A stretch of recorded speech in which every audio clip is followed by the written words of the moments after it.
በዘመናችን የጎደሉ ካሉ አማናዎች አንዱ የልጆች አማና ነው። በርካታ ወላጆች ልጆቻቸውን ቸላ ብለዋል። ልጆቻቸውን ወልደው ጥለዋል፣ ረስተዋል። በዚህም ራሳቸውን ይበድላሉ፣ ልጆቻቸውን ይበድላሉ። ልጆች ወላጆቻቸውን መበደል እንደሌለባቸው ሁሉ ወላጆችም ልጆቻቸውን መበደል የለባቸው። ልጆችን መበደል ማለት አለማብላት፣ አለማጠጣት፣ አለማስተማር ብቻ አይደለም።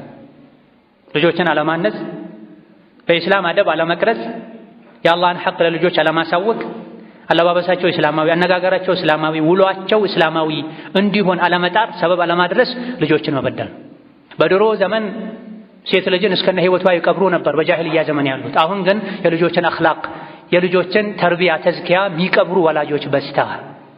የህፃናትን አካላቸውን መቅበር እነሱን ብዙም ላይ ጎዳቸው ይችላል። አኼራ ለዘላለም በሰላም ይኖራሉ ወንጀል ሳይሰሩ ከሄዱ አላህ ከሱዕዳዎች ካደረጋቸው።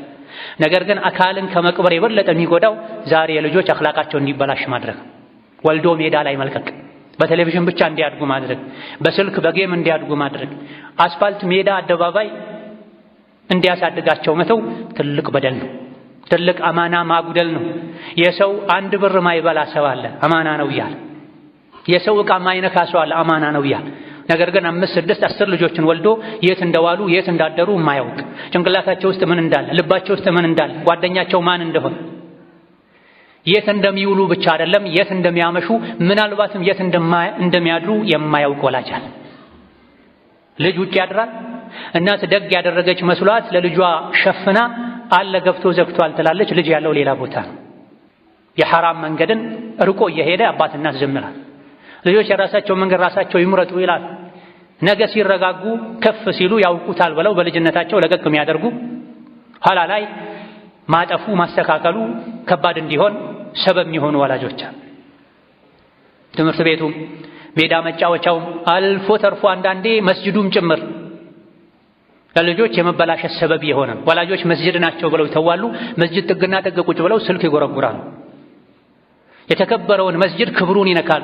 መስጂድ ውስጥ ፊልም ከፍተው የሚያዩ አሉ በስልካቸው። ወላጆቻቸው ያለ ዕድሜያቸው ያለ አቅማቸው ባሸከሟቸው ዘመናዊ ስልክ። ይሄ ልጆችን መበደል ነው። ይሄ አማናን ማጉደል ነው። ነቢያችን ዓለይሂ ሰላቱ ወሰላም ኢነላሀ ሳኢሉን ኩለ ራዒን ዐማ ስተርዓሁ አሐፊظ አም ضየዐ ብለው አላህ እያንዳንዱን ጠባቂ ስላስጠበቀው ነገር ይጠይቀዋል።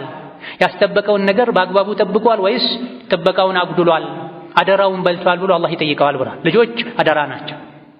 ለፍተን ደክመን ላባችን ጠብ አድርገን ያመጣነውን ገንዘብ በኪሳችን በካዝናችን ጠብቀን ከምናስቀምጠው በላይ ከገንዘብ በላይ የሆኑ አላህ የሰጠን ልጆቻችንን በአግባቡ ልንጠብቅ ይገባናል።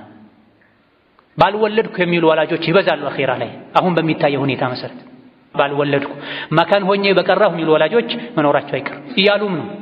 ልቅ አድርጓቸው አባታቸው ላይ ሽጉጥ የሚመዙ ልጆችን ያየን፣ አባታቸውን በቁሙ የሚቀብሩ፣ አባት የለኝም የለውም የሚያስብሉ ልጆች እየበዙ ነው። የዛሬም ብቻ ሳይሆን የነገም ማየት መቻል አለብን። ልጆች ልጅ ናቸው ተብሎ መተው የለባቸው። በተለይ በክረምት ሰፊ ጊዜ ስለሚያገኙ ለቴሌቪዥን ለስልክ መስጠት ለነዚህ ብቻ መተው አግባብ አይደለም። አላህ ዘንድ ተባረከ ወተዓላ ያስጠይቃል። በኸይር ልናሳድጋቸው፣ ሶላት ልናሰግዳቸው፣ ጾም ልናጾማቸው፣ መስጂድ እንዲመላለሱ ቁጭ ብለው እንዲማሩ ልናደርግ፣ የት ዋልክ የት ዋልሽ ልንላቸው፣ አቅላቸው ውስጥ ምንድን ነው የተሞላው፣ አስተሳሰባቸው አነጋገራቸው ምን ይመስላል ልንል ይገባል። ይሄ የወላጅነት ትንሹ ኃላፊነት። ማብላት ማጠጣቱን እንስሳትም ያደርጉታል። እንስሳት ልጆቻቸውን ያጠባል።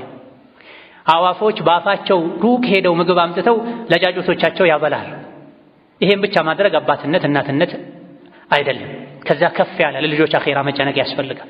መድረሳ መላኩ መስጂድ መላኩ ብቻ በቂ አይደለም።